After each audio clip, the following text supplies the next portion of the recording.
Welcome to Filato Daily, everybody. Let's look at the dark side of the various world. Grab your snack and enjoy this video. Apakah kamu pernah tahu ini, atau ini? Setidaknya kamu perlu tahu itu. Yang kujelaskan barusan bukanlah tanaman biasa. Tanaman ini sempat menyentuh harga ratusan juta per potnya. Ini mengingatkanku pada tulip Belanda yang sempat geger pada zamannya. Tapi dengan sedikit perbedaan, yaitu cara penyampaiannya. Jika tulip Belanda menyebar di Belanda pada abad 16 Masehi dengan sangat pesat. Tulip ini awalnya berada di Turki sebelum dikomersilkan di Belanda dan sekarang menjadi ikon dari Belanda itu sendiri. Tapi aku nggak bahas tulip kali ini, melainkan janda bolong dan kawan-kawannya yang sempat viral kemarin di Indonesia. Oke, ayo kita mulai dari awal. Janda bolong sendiri berasal dari tanah Amerika yang masuk dalam kategori monstera. Ciri-ciri utamanya adalah memiliki ruas ataupun lubang pada daun dan bagian lainnya. Nama janda bolong sendiri diambil dari masyarakat Jawa yang mengatakan ron podo bolong. Dan seperti biasa, untuk mempercepat kata dan efisiensi sebutan, masyarakat Jawa terbiasa menyebutnya rondo bolong atau janda bolong. Lalu, kenapa harga dari janda bolong ini sempat menjulang tinggi? Jawabannya adalah perspektif kelangkaan yang hadir pada janda bolong ini. Jadi, karena menurut masyarakat tanaman hias satu ini sangat langka, banyak dari mereka yang rela merogoh kocek hingga ratusan juta untuk membeli satu pot janda bolong. Berbagai niat pun menjadi alasan dibelinya tanaman yang satu ini. Mulai dari memang mereka menyukai bentuknya, atau investment, atau mungkin hanya FOMO sesaat. Terlepas dari itu semua, strategi monkey bisnis lah yang bertanggung jawab atas naiknya harga janda bolong ini. Kenapa? Mungkin ini adalah asumsi dari banyak orang yang mengatakan bahwa janda bolong tergolong monkey bisnis. Polanya sama dengan cupang, batu aki, hingga tulip pada abad 16. Pola yang aku maksud adalah seperti ini. Awal mulanya janda bolong jarang diminati oleh siapapun. Lalu tiba-tiba viral. Sehingga mengakibatkan intensitas pembelian mulai membesar. Dan di waktu yang bersamaan akan terjadi kelangkaan pada janda bolong itu sehingga menimbulkan harga yang sangat tinggi karena efek kelangkaan itu sendiri. Akan tetapi baiknya pada awal 2021 tren ini mulai surut hingga sekarang. Pola yang sama juga dialami oleh arwana, cupang, gelombang cinta, hingga batu akik.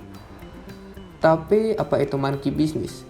Secara singkat, monkey bisnis adalah trik strategi yang digunakan suatu pembisnis untuk meraup keuntungan dengan cara mengelabuhi konsumen dengan berbagai hal dan cara. Oke, akan aku ceritakan kembali tentang analogi ini. Tapi mungkin kamu udah gak asing dengan analogi ini. Analogi dari monkey bisnis. Tapi oke.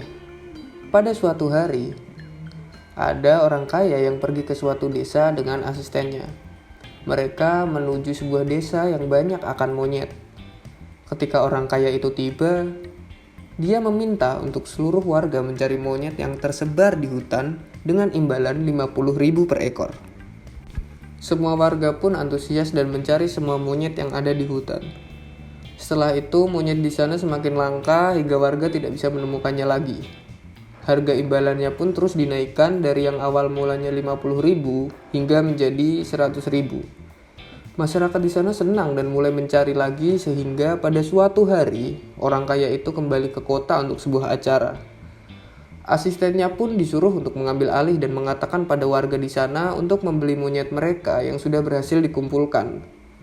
Asisten itu memberikan informasi bocoran kepada beberapa warga jika orang kaya itu akan kembali dan membeli monyet-monyet itu dengan harga 500.000.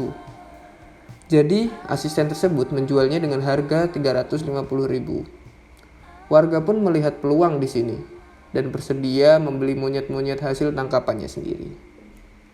Dengan adanya informasi tersebut, para warga melakukan berbagai hal untuk mendapatkan satu ekor monyet di sana. Ada yang mulai menjual properti, aset, mengambil seluruh tabungan mereka, ataupun mengambil hutang. Setelah monyet-monyet ini terjual habis, asisten menghilang, dan orang kaya tak pernah kembali lagi. Nah, ini adalah cerita dari Monkey Business. Kurang lebih analoginya seperti itu.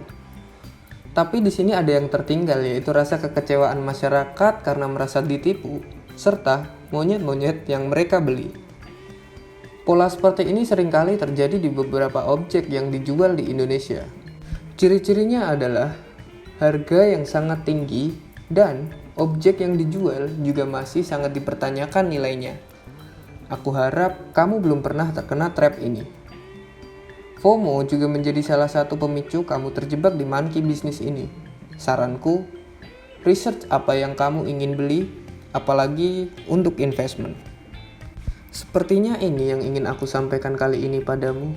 Selebihnya, kamu sendiri yang berhak menyebarkan ini ke teman-temanmu atau siapapun yang kamu kenal.